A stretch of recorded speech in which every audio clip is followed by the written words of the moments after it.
This is your guide to book publishing. Everything you want to know but didn't know what to ask with your host, Dr. Judith Briles, on the Rockstar Radio Network. On the show today, you'll find out where book publishing is going and how to take advantage of it. How to identify and avoid publishing predators. What opportunities are emerging as the book trade evolves in new forms. How to avoid losing money, and much, much more. Join us now as a variety of publishing pros will deliver insights and strategies to take the author to the next level of publishing. It's your guide to book publishing. Everything you want to know but didn't know what to ask.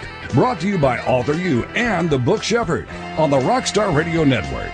And now, here's your host, Dr. Judith Briles.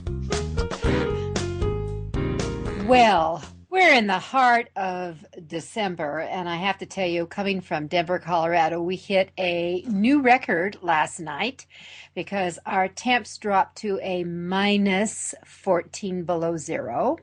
So we have our fleeces on all over the place. It's a little chilly, but we don't have a chilly show for you today because we're going to be talking about repurposing, as well as a lot of other things, because our guest has been with us before. It's Bret Ridgway.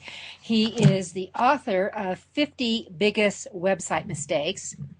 So hopefully Bret will get into some of the latest and greatest website mistakes while we're here. He's also a guru when it comes to packaging and marketing and knows everything in and outside of internet related things and how to keep connecting with your customers and your book buyers, and as well as things all about audio and what's the latest and greatest. So we have kind of a potpourri of things we're going to get into today. Hey, Bret, how are you? I'm doing great, Judith, and appreciate the chance to be with you again. It's actually snowing here in Indiana right now too, so you can keep your minus 14 degrees though. I don't need that. Man, cold. All right, so to warm up the show a little bit, let's talk about this thing called repurposing, because it is a buzzword. You're hearing it more, Bret, of what to do, and a lot of authors, as you know, get stuck on what's the next thing after the book. And the reality is the book is just either the beginning, or it could even be the a part of the chain of ideas. What do you see that's happening now, today? Well, I see more and more people utilizing books, frankly, as their lead generation device, because they recognize it's a better business card, as I'm sure you've talked about on the show many times. Mm-hmm. And one of the things that people struggle with is, and one of the mistakes I see, you mentioned I wrote the book 50 Biggest Website Mistakes, but another book I wrote was called The 50 Biggest Mistakes I See Information Marketers Make. Ooh, I don't have that one.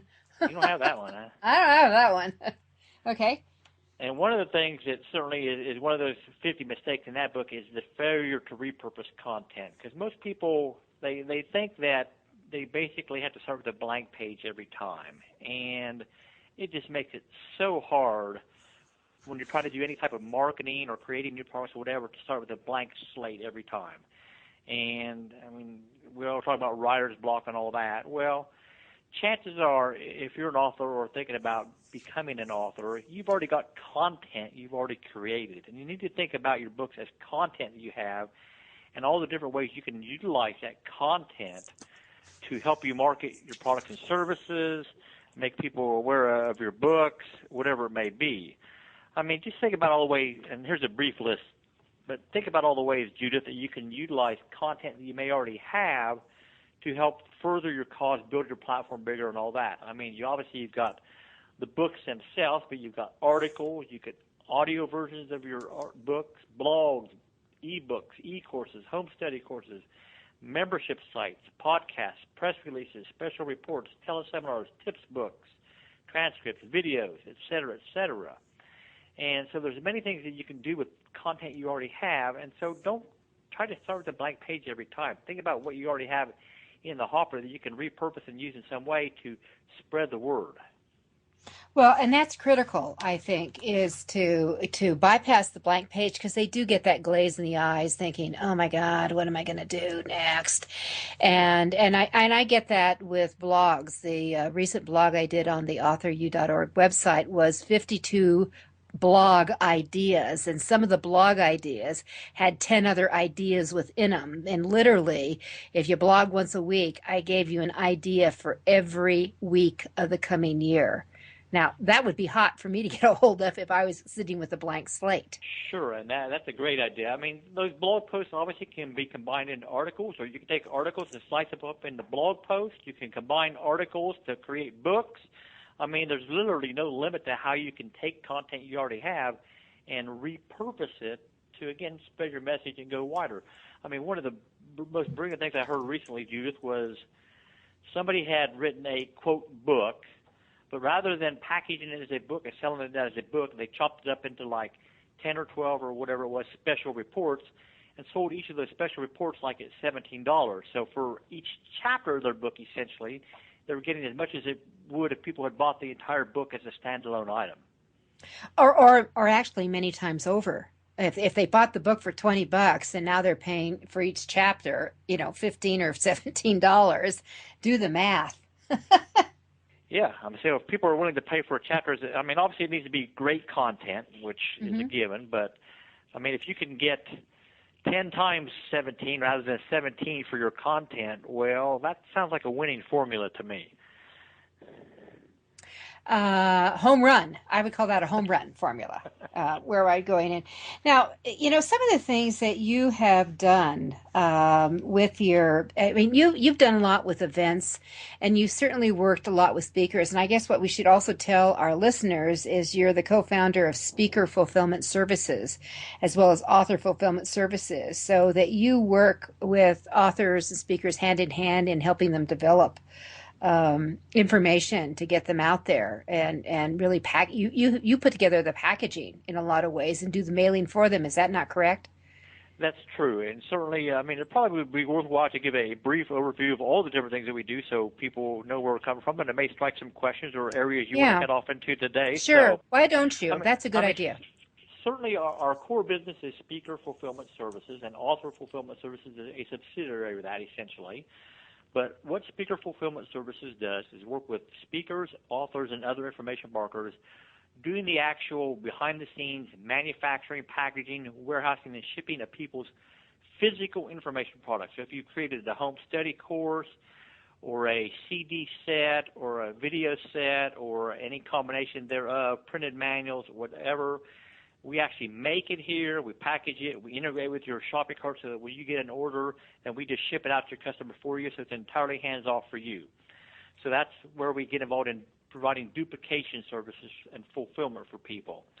We also work with a lot of authors where we do nothing but essentially ship their book orders out. So that's where the Author Fulfillment Services comes in. So we're not producing any product for them, although we can print books, but what they have is their books. They get a big lot printed in China or whatever. They ship them to us, and then we fulfill the individual order for them. So that's Speaker Fulfillment Services and Author Fulfillment Services. We also have our own online bookstore that sells classic marketing and copywriting books. Did you know that one? No, I didn't. I'm going to go look at the website while you're saying that. All right, so that one's at sfsbookstore.com. So a lot of the old hard-to-find books that the core concepts of copywriting are available on that website.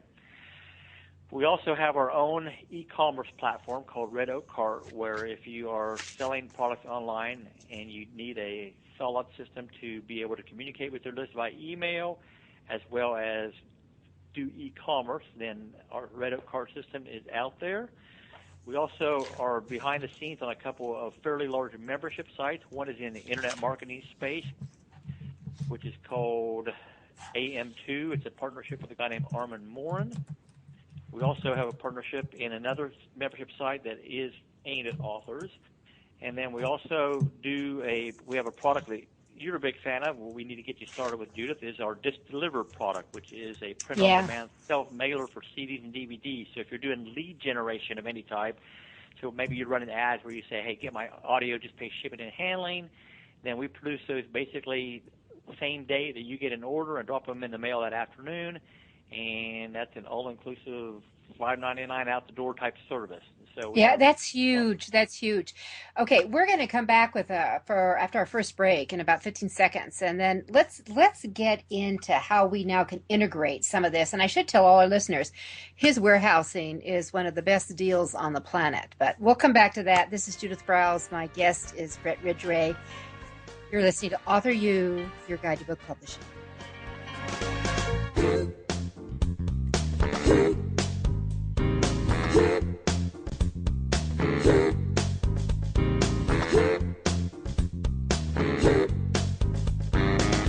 This is your guide to book publishing. Everything you want to know but didn't know what to ask. With your host, Dr. Judith Briles. And we'll be right back with more great information right after these on the Rockstar Radio Network.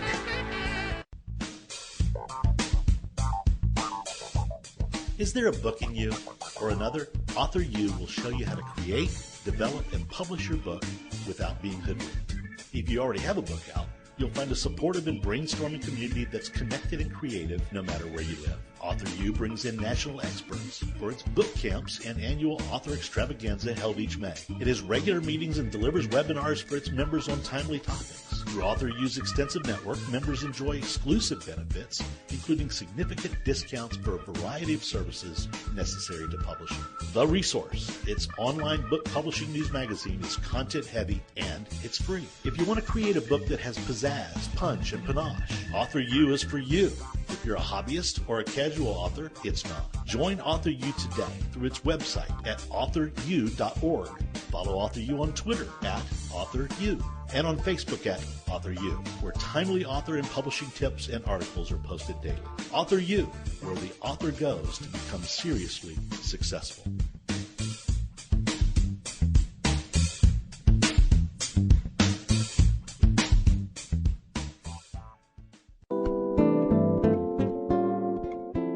Do you sell stuff? Do you want to sell books? Lots of them? If yes, you must take credit cards, the most widely used form of payment today. The Free Terminal has created a special program for your guide to book publishing listeners. No contract, all equipment is free, extremely low rates, and no termination fees ever. Contact Alan Dean at alan@thefreeterminal.com or call him at 303-668-6828. The Free Terminal has handled all credit card transactions for both Author U and Judith for over a year. Don't wait another day. Contact Alan at thefreeterminal.com or call 303-668-6828 and tell him you want the no-contract Author U deal.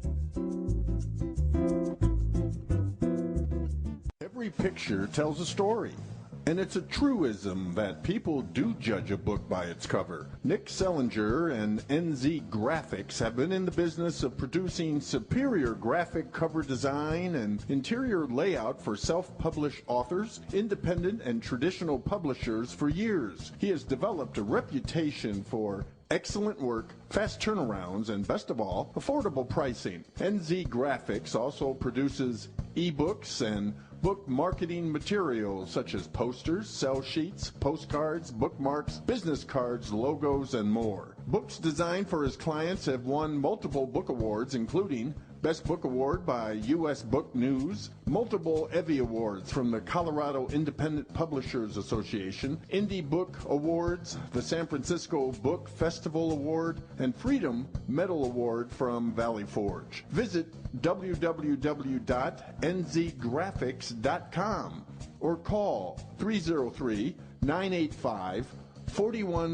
for more details about making your book the success it should be. Mention that you are an FOJ, friend of Judith's, and that you heard about NZ Graphics on your guide to book publishing.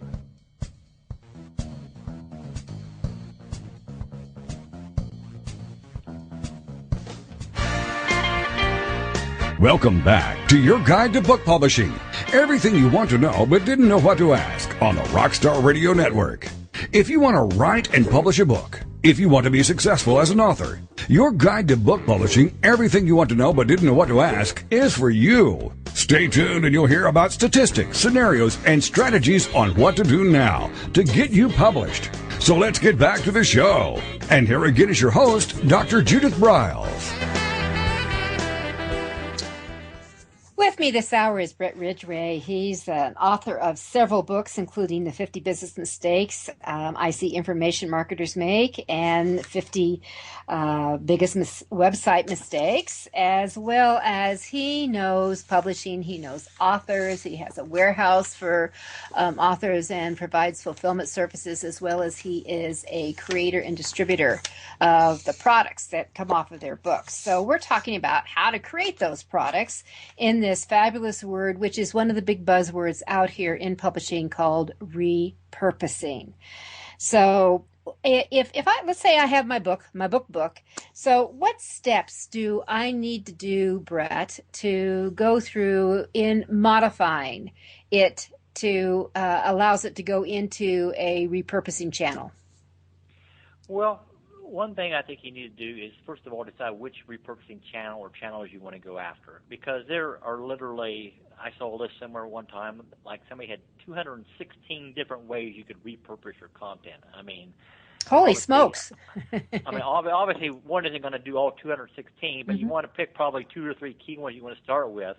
And I think you need to think about modalities, and that's something we probably haven't talked about before, Judith, is when you think about the buying public out there, some people love to read books, and that's their primary desire way to consume information. They're readers. They want to pick up a book, hold it in their hands, and go through chapter by chapter. But other people are more auditory learners, and they want to listen to content. And other people are more kinesthetic learners. They prefer live events, interaction, and all that. And I just saw a breakdown recently where all of them have about 33%, plus or minus 3 or 4%, as the preferred learning mechanism for people. So if you're putting together a book and you're going to do it in written format only, that means only about a third of the entire marketplace is even desirous of reading the book as their primary way to learn. So that means 2/3 of the market probably isn't going to buy your book, even assuming they're interested in your topic, because they don't like to read. They would rather listen, or they'd rather be involved in something experiential to get that content. So when you're writing that book, I certainly think you need to think about fairly quickly, what can I do with this in terms of some of these other modalities and put out there? Maybe it's just an audio CD, that's fine, but maybe it's something else where you do a workshop based on your book where that people can come in and participate and learn your techniques. Or maybe it's a webinar where you go through the content so they can listen and watch and all that. I mean, there's lots of different ways you can put it out there, but just keep in mind, if you do it as a reading mechanism only 1/3 of the market desires to learn that way. Well, that's really kind of mind-boggling here when I actually wrote down a note that said, are you leaving 2/3 of your book buyers in the cold? Because that's what you're saying. If they're print buyers, they get 1/3. If they're audio, that's 1/3. If they're, the experiential, there's 1/3. So let me ask you this about the workshop, because I came from the old workshop environment, where we used to make these massive actually tape cassette programs, if you can recall. That was before the video days and all that. What's your experience as a producer and working with a lot of authors and speakers that what kind of mode is coming down in the presentation mode? Is it a massive 6-hour presentation, 8-hour presentation? Are they little mini type presentations? I mean, how should one design this whole concept if they're going to do a visual experiential presentation? Well, you've got to decide, number one, is it going to be an in-person thing or is it going to be an online type thing where you're sharing via webinar? Now, certainly there's a lot of challenges, as you know yourself, putting together live events. I mean, they can be very time-consuming in terms of putting the logistics together. They're a big money commitment with hotels and all that typically, and so you better know how to fill the seats if you're going to make live events in that format work. Certainly it's much less expensive to do it like in the form of a webinar or whatever. And I personally think that you need to make sure you're doing it in bite-sized chunks. Now, what's a bite-sized chunk can vary depending upon your audience and the time commitments they have available. If it's people who are you're marketing to that are working, say, in a corporate environment where, they have to listen to it on their own time at night, well, you better medicate it, an hour or two at the most. You're not going to pull them in for a 6 or 7 or 8 hour event online. If it's people that are entrepreneurial that have a little bit more freedom time-wise, then maybe you can make the chunks a little bit longer. But again, frankly, I wouldn't go more than an hour, 2 tops in any situation. There's exceptions, but that's my general rule of thumb, I'd say, Judith. If you go longer than that, I think you're really kidding yourself that you're going to get them to hang around and, be fully involved in that environment. And there's something I read a while back, and it kind of ties into this, is if you are doing a live event, whether it's online via webinar or in person, who is paying the ticket to be involved has a big impact on when you should do that event. So if people are paying with their own nickel to go to an event, then it typically should be a weekend event because they have more free time on the weekends usually. Mm-hmm. If it's a situation where a corporation is paying for the ticket, then you're better off to do that during a weekday type event. So you got to think about your audience to decide when the best time is and the size of the content chunk you want to deliver. Now, I've been involved in webinars that went for 3 or 4 or 5 hours before, and I certainly know people stayed to the end and all that, but I don't recommend that as the norm.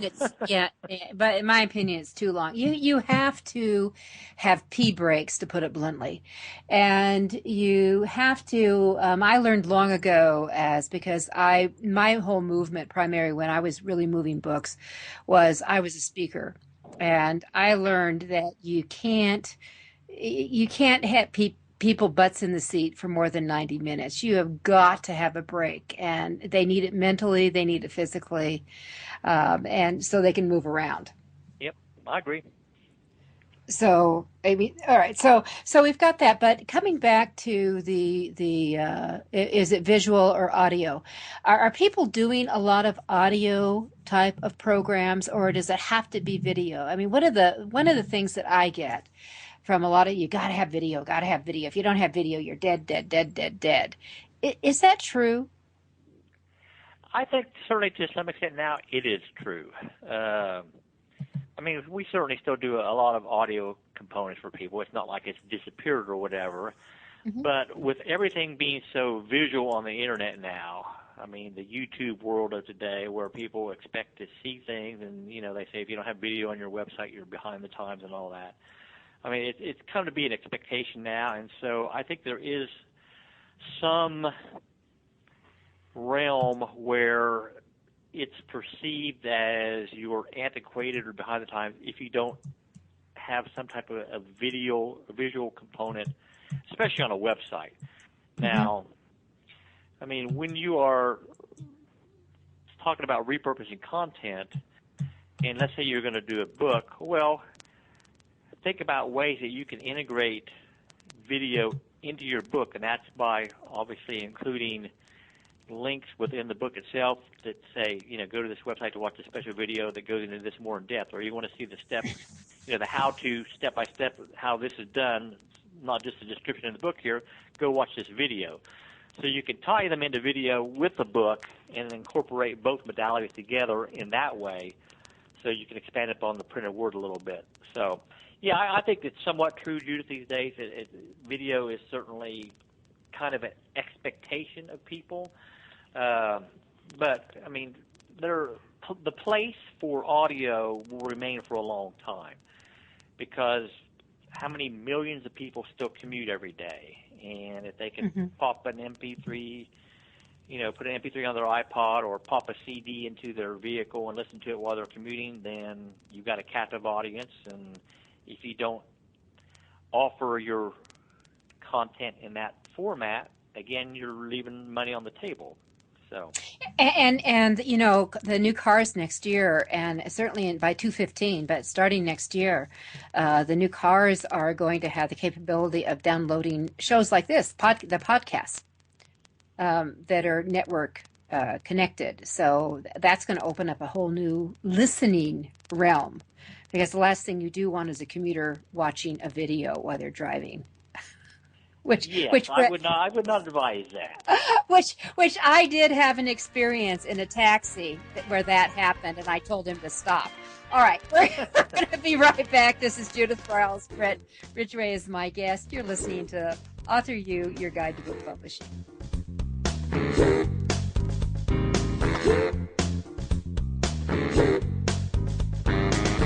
This is your guide to book publishing. Everything you want to know but didn't know what to ask, with your host, Dr. Judith Briles.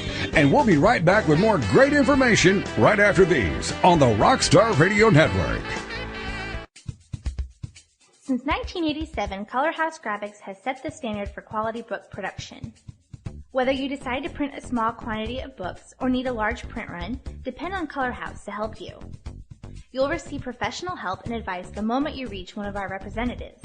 If you mention hearing about us on your guide to book publishing with Judith Briles, we will provide you a discount on the first order you place. To speak with a project manager, call us toll-free at 800-454-1916 or visit us at www.colorhousegraphics.com.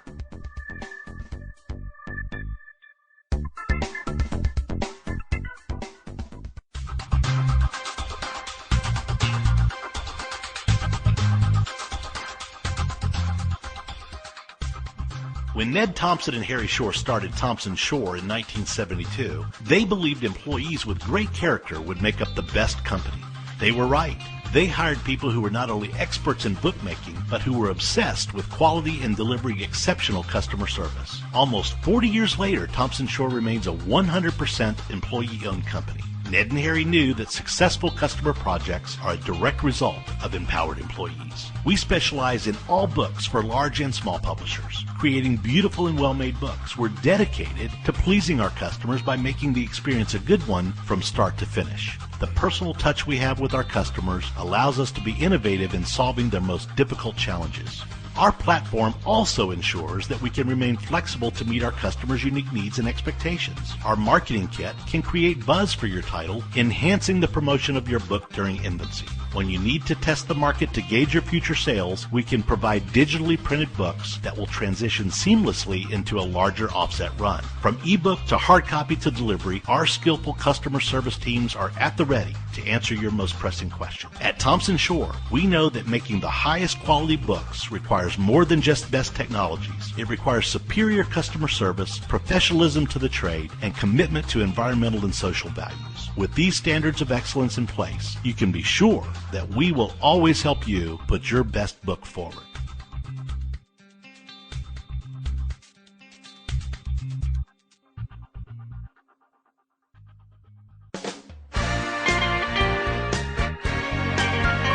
Welcome back to your guide to book publishing. Everything you want to know but didn't know what to ask on the Rockstar Radio Network. Coming up, you'll hear more about statistics, scenarios, and strategies on what to do now to get you published. So let's get back to the show. And here again is your host, Dr. Judith Briles.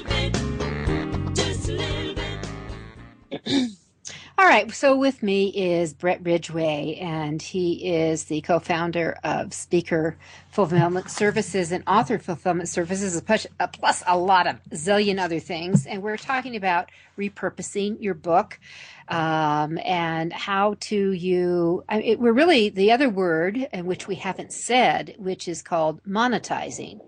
That's used a lot. How to really monetize that. So I think, Bret, what I'd be curious if you have a ballpark. Let's say you take a book and you do this repurposing in chapters, or you create some other products. What kind of pricing are we looking at? Well, certainly the whole issue of perceived value is something that comes into play here. And obviously, we've been trained throughout our entire life that the value of a book typically is $15 to $20 because that's what we pay in a bookstore. That's what we've learned our entire life. Some a little more, some a little less, but typically $15 to $20.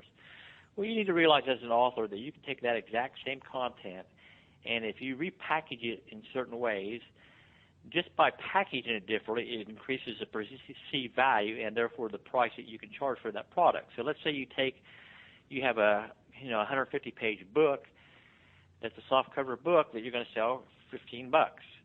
Take that exact same content, format it into 8.5 by 11 pages, put it in a 3-ring binder. Now suddenly it has a perceived value of 47, 67, or more.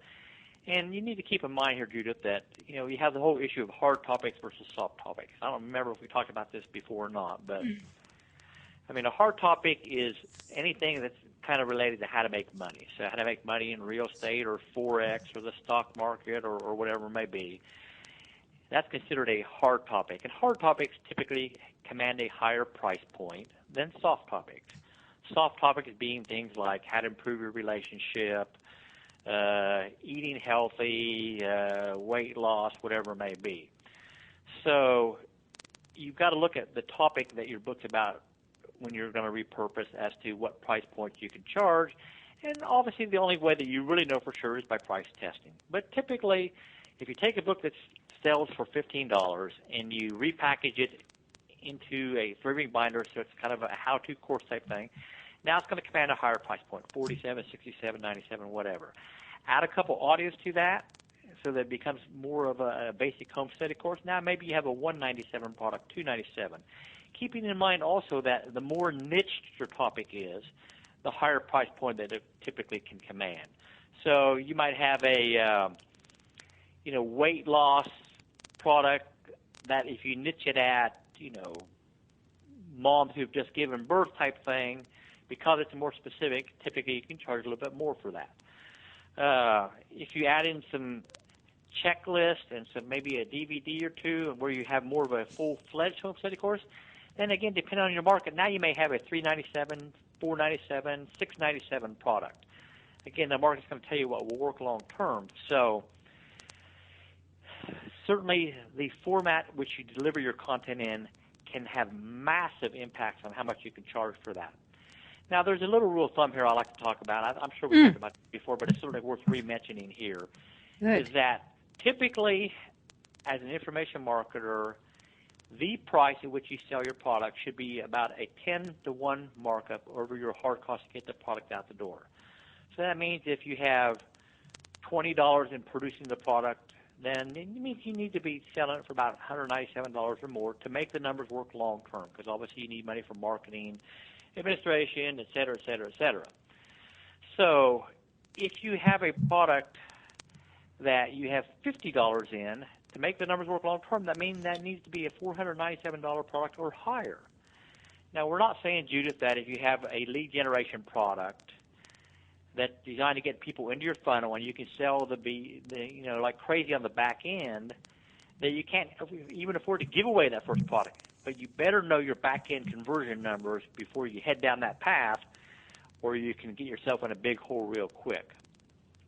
Now, a flip side of this that we need to talk about is, let's say you're in a market that, for whatever reason, has decided that they're not willing to spend more than $50 for a product in your particular space. That means you need to figure out what you can package for about $5 to make the numbers work long term. Again, exceptions to everything, but as a general rule, you need to be a 10-to-1 markup to make the numbers work long term. Now, I've heard some people say 8-to-1. I've heard some people say 12-to-1. So let's just average it out and say 10-to-1 and go from there. Mm-hmm. Well, that gives you a hefty margin, and if you're narrowing down, I know in printing, when we're pricing when we do a retail price on our book, we kind of look at what is going to be our price per copy of the book, and we do a multiple of anywhere from 6 to 8 times. So say 7 is the average. So for people who are doing, and that's a good exercise. If you're doing print on demand, for example, and the cost of your book is $6 a book, let me tell you, you're not going to sell that book for $42. And you're thinking, well, wait a minute, where do those numbers come from?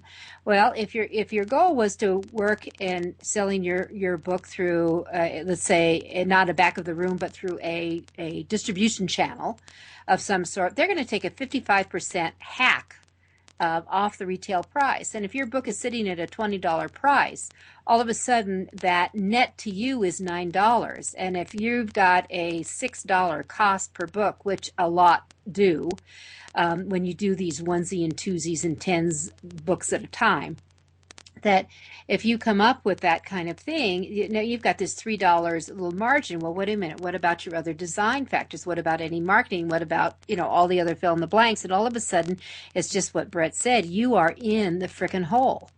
And you really have to look at all of what we're talking about here. This is business. This is part of the authoring and publishing business if you're going to build the platform that you want to have. So, even as someone who's been around as long as I am, it's important to be reminded of those markup rules and to justify what your time is. Another thing I see that people get hung up on all the time, Judith, is their production cost per unit. And I was talking with somebody about this earlier today. So let me elaborate. Right. I mean, people sometimes get so hung up on getting the lowest cost per unit that they order way more of a product than they need. They haven't proved their marketing model yet, and they'd be far better off spending an extra $1 or $2 per unit, getting the marketing in place, making sure it's working, and then once you prove your marketing out, then you can order the massive quantities and get pallets of books printed or whatever. But I have, believe me, pallets and pallets sitting in my warehouse of books that just continue to sit because people haven't figured out how to market. But, hey, they saved $1 per unit on the production cost because they ordered 5,000 at a time versus, 500 or 1,000. I mean, it's just nuts. So, yes, you need to make sure the economies work for you and you're not spending $10 to produce a book that you're selling for $8 or whatever. But don't get so hung up on the per unit production cost. The more important thing is to make sure your marketing is working, and then you can drive those costs down once you've got a working marketing model. But to focus strictly on how much you spend per production unit is a dangerous endeavor. Oh, a sad story I've got from one of the publishing predators who convinced this person the way to get your book down to $3 a book was to order 10,000 copies, which was absurd because the cost of her book at that rate should have been about $1.05 when I looked at it. So, you wonder who's skimming off of who. But, I have a question that just sprung in. So, Bret, you have people who have a pallet of books that are just sitting there in your warehouses, I bet. Is that right? Several. Several. Okay. So dozens. Okay. So put on your consulting hat. And what can we do to brainstorm with our virtual listeners to think about ways to move old books? I know that sometimes there's a challenge when books, their copyright seems to run by the sell-by date. But if it's really good content, and maybe they were a speaker at one time, or maybe they were doing something that was their expertise, and maybe they've moved on to something else. How do they? What are some ideas that you might think of from your marketing days that they could maybe all of a sudden get rid of 500 copies, 1,000 copies? Well, here's a few things I've seen actually people do recently. Let me tell you a quote sad story, but it's another form of repurposing here. it is exactly. One thing that I saw somebody do recently, very successfully, is turn that book that they had printed into basically their lead generation device. So basically, you get the book for free for pay a couple dollars for shipping or whatever, but the book was essentially free. And so that allowed them to get a bunch more people into their list, into their funnel, and then they began to sell them other products and services. So they transitioned the book as the moneymaker to the lead device and promoted it that way. Another thing I've seen people do, which, this is my sad story, but we had a client who had written a wonderful series of children's stories, and it was like 5 or 6 books in this series, and we had, I don't know, like 5 to 700 copies of each one in the warehouse that had sat there for almost 3 years. And so this author had finally decided she didn't want to pay the storage any longer, so she said just throw them away. Well, I mean, that just kind of broke my heart, Judith, so I actually found a local charity, and we bundled up 500 sets of the books and gave to a charity so they could give them to the kids. So at least at the worst, you got a tax write-off out of it when it all was Well, for a kid's book, we're going to come up to a break here, but for a kid's book, that's the smart thing to do. Give them to anything that has kids, whether it's churches, synagogues, anything out there. Libraries will take them and move them out that way. We'll be right back. This is Judith Briles on Author U, Your Guide to Book Publishing. With me is Bret Ridgway. We're talking about what to do with some of these old books to move them on out.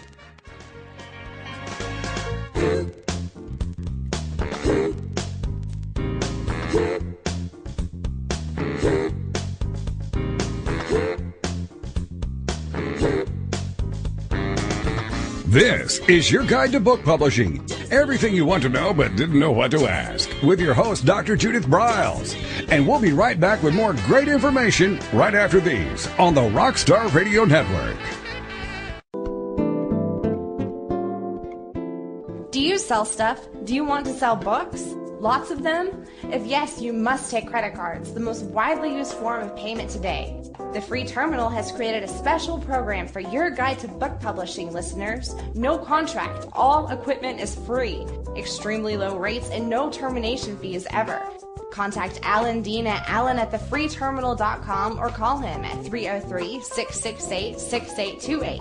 The free terminal has handled all credit card transactions for both Author U and Judith for over a year. Don't wait another day. Contact Alan at thefreeterminal.com or call 303-668-6828 and tell him you want the no contract Author U deal.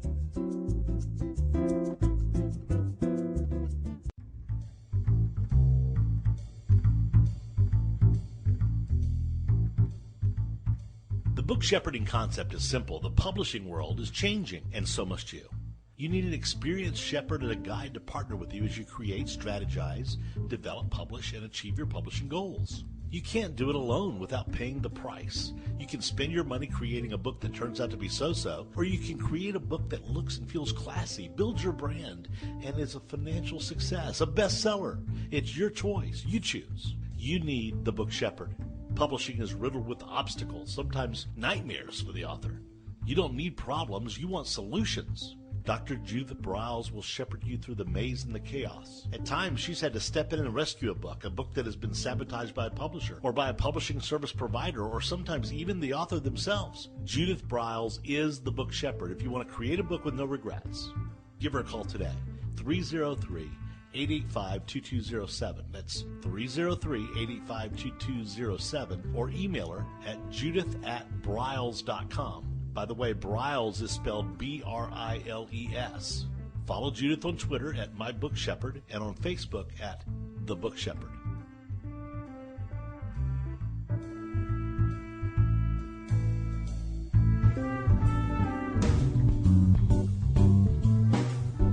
At Total Printing Systems, customer service is our priority. We are located in Southern Illinois.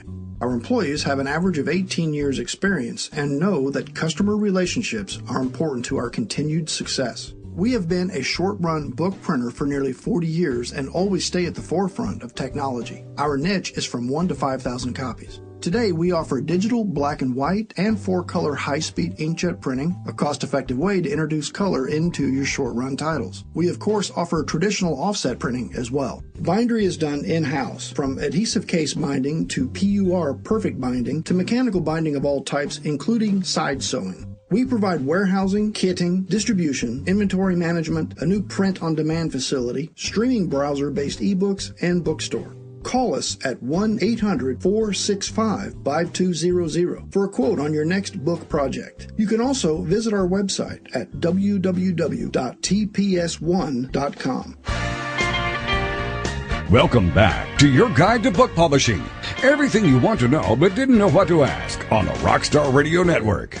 If you want to write and publish a book, if you want to be successful as an author, your guide to book publishing, everything you want to know but didn't know what to ask, is for you. Stay tuned and you'll hear about statistics, scenarios, and strategies on what to do now to get you published. So let's get back to the show. And here again is your host, Dr. Judith Briles. Well, these hours always go fast, and Bret Ridgway is with me, and he's one of these jack of breadth of all trades, and he can talk websites, he can talk information, he can talk marketing. We've been talking repurposing, which is really critical. That even if you have a book, you're in the process of a book, or you don't even have a book, but you have other stuff, how can you monetize it and bring it into other forms and other lives, and what steps you need to do? And one of the tips he gave was really quite good, that when you're looking at your pricing, that whatever the cost of what you're doing, if you already have a book, that book's in play. But if you have to repackage it, and jump in here, Bret, if I've got this wrong, if you're doing a repackaging, pulling a chapter, doing a redesign, creating an ebook, whatever you're doing, creating an audio series, putting together a video combination trading program, anything on that you've got new costs come into play.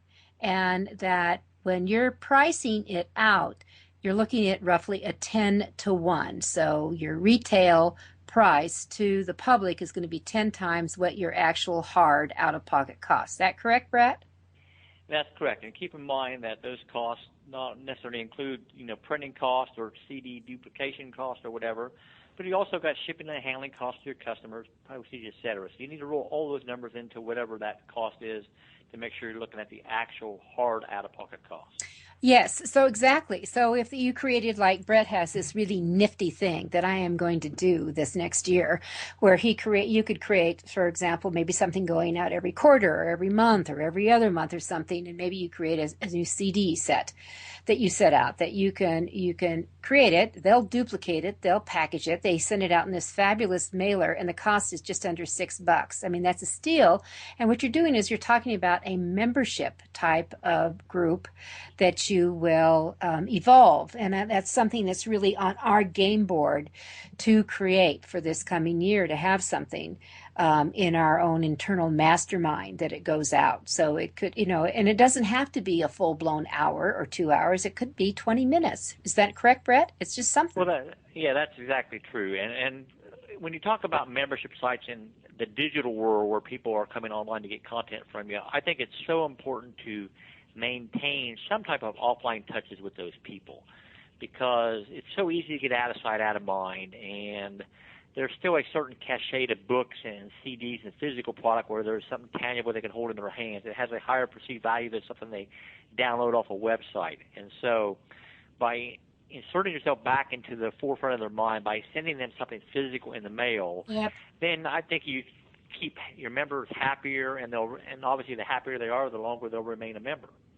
And I think you really hit the nail on the head, because I don't know about our listeners. I don't know about you, but I'm running close to 500 emails a day that's coming through here. And I have to go so frickin' fast through these things that I know that I accidentally delete, I skim over, I don't see anything. And of course, there's a lot of junk in there too. Let's face that. But and I have massive filters, but still it's overwhelming. So when I get something in the mail, it's like, oh, the old-fashioned way. and I actually put it aside and save it. It's no question it gets noticed, because so few people do it these days. I mean, one thing that we make a point to do after every event we go to is to send people we met there a personal handwritten note, thank you card type thing. And I can't believe, the number of people that just really struck a chord with, because they just don't see it anywhere else. So, if you're Bret, delivering your content out to people, keep some offline touches in there, and you'll be way ahead. Bret, I have to confess to you, you sent me a handwritten note after last year's extravaganza, and I still have it. It's positive, right? Yeah. And I think that's really important to understand, that sometimes reaching out. I know I've had a couple of friends with really bad health. One called me yesterday, and her daughter had died, and I took the time to sit down, find a card, write a note out, because we send everything out by email now, and I don't think it's always smart to do. So I agree wholeheartedly. I mean, does it take some effort? Sure, it does. Yeah. But, it's effort that's much appreciated and well worthwhile. Exactly. So, all right, we've got just a couple of minutes here. So, any other thoughts on what do we do with the old stacks of books, Brett? I mean, the idea of, okay, let's give away some, you got 500 books left. How about sending out to everybody you know in your email list and say, hey, for the next week, you can get as many copies of my books for free. Just cover the shipping, handling, and say $6 a book or something like that. And, is everyone going to respond? No, they're not. But, you could move 50 or 100 books pretty quick. What other ideas? Yeah. Years ago, I bought a book from somebody the publisher was, what are they, remandering the title or whatever. Remaindering, yeah. Mm-hmm. And so I bought, 10 or 20 cases of a book about word-of-mouth advertising. And I just bought it for the purposes of using it as a bonus item with other shipments of books that we were selling. So can you use your book in some way as a bonus, either for other products of yours, or as you suggested, Judith, to some other marketer who's maybe in your niche, that they would use it as a bonus item for their product. So maybe they're helping you get your name out there for you by giving your book away as a bonus to their particular product or service. Oh, Brett, I love you. I'm going to put it up on my website tomorrow that everyone buys my brand new book, Snappy, Sassy, Salty. They'll get a copy of my book called Money Smarts for Turbulent Times. I'm going to give it away free. What the heck? There you go. I mean, it may maybe cost you a few extra pennies because the postage might be a little bit more, but what do you got to lose? I mean, very little. It's very little. It's just smart to do. Okay, so we've hit a little bit on repurposing. The 10-to-1 rule is very, very critical. What about just in our last couple of minutes? What about website? You're written books on that and tips there. If you were to identify the top 3 tips that people either going to do a makeover. I know I just did a massive makeover on the authoru.org website and the bookshepherd.com website this summer. I mean, massive, total gutting, new look, repositioning everything content this summer. What would be the top 3 things that you would recommend? Well, the first thing I would recommend is look at your site or your vision of your site through the eyes of your customer and decide, number one, first and foremost, what is it that you want somebody to do when they come to your site? Are you trying to get them to opt into your list so that you can follow up mail to them? Are you trying to sell them a particular product or service? Are you trying to just share some general knowledge to wow them with your expertise? What is the purpose of that website? And then you need to design that website solely around that purpose. So you've got to decide if you, for example, have a book you want to sell. Well, to me, that site should be about selling that book, and that's, pretty much it. Because anything else you include on the site that may drag them off into a different direction lessens the chance of them buying your book. But if the purpose of them coming to the website is to capture their name so you can follow-up market to them, then you got to figure out what kind of bonus or opt-in bribe you're going to have to get them to give you their name and email address so that then you can follow up message them. So number one, first and foremost, is what is the purpose of that site and design around that. Now, the second thing I think that people tend to do that kind of ties right into the first one is, and they're guilty of doing this in their books too, is think they got to include everything they possibly know about a subject in the book or on the website or whatever. And so it sort of it quickly becomes such a cumbersome exercise to either try to read their book or understand their website and figure out what it is that's going on.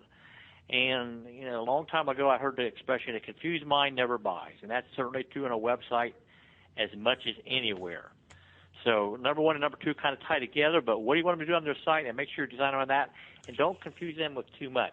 So if you have what I call a catalog site, because you have a lot of different products and services, that's fine, but for some of your key products or services, you may need to think about putting them out on sites of their own and having their own, quote, independent sales effort, so to speak, because hoping they find that item in a big catalog site can be like chasing your tail sometimes. They may just never get there, may never catch it.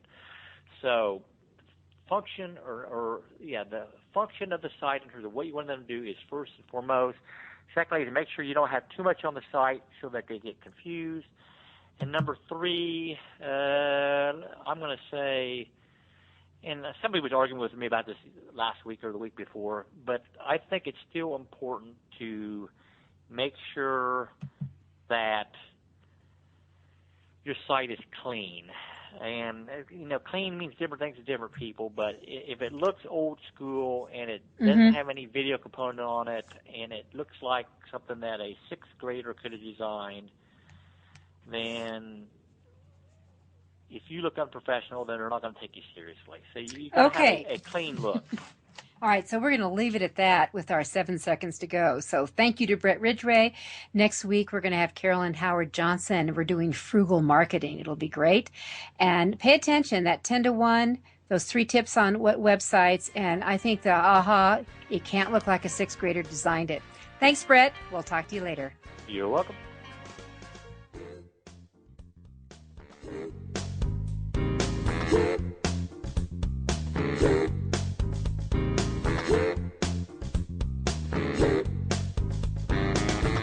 Thank you for part of Your Guide to Book Publishing. Everything you want to know but didn't know what to ask. With your host, Dr. Judith Briles.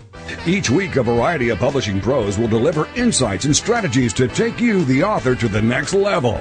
You'll learn tips and secrets on how to create, strategize, develop, publish, and achieve book publishing success by making one very simple change in your book's journey. How to avoid the publishing predators. How to create an author and book platform that rocks. Learn how to make a living with your words and your books. Learn how to publish a book that has no regrets, and so much more. For more information, check out AuthorU.org, where authors who want to be seriously successful go. And Judith's website, thebookshepherd.com. Then join us again here next week for more. It's Your Guide to Book Publishing. Everything you want to know but didn't know what to ask. With your host, Dr. Judith Briles. Brought to you by AuthorU and the Book Shepherd. Thursday evenings at 6 p.m. Eastern, 3 p.m. Pacific on the Rockstar Radio Network. This is TogiNet, radio with a cutting edge.